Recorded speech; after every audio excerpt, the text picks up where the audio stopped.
Ini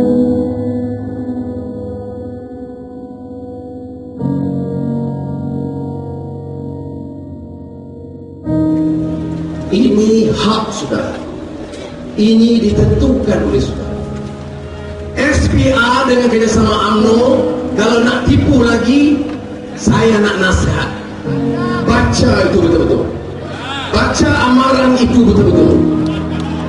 Amaran tipu PRU, rakyat bangkit, kumban kamu.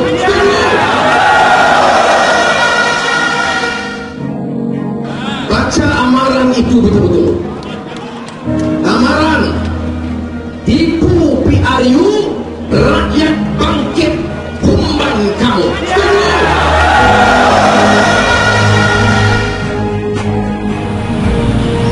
Kamu semua ingat tak apa janji kita? Ingat.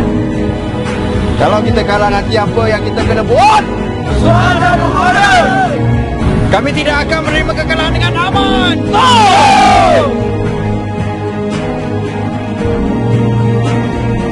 Kalau kami kalah, Kami akan merusuh dan humbankan kerajaan. Kami akan umban kerajaan. Humban kerajaan. Kami akan merusuh dan umbankan kerajaan. Dan humbankan kerajaan. Humbankan kerajaan. Ini kalilah. Ini kalilah. Ini kalilah.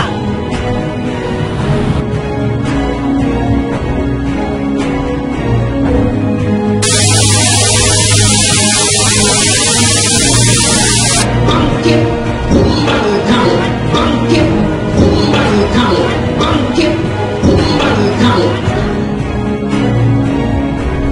Dari dulu hingga kini, merusuh, menggalakkan keganasan, menggalakkan negara huru-hara, hingga nak melibatkan kuasa luar.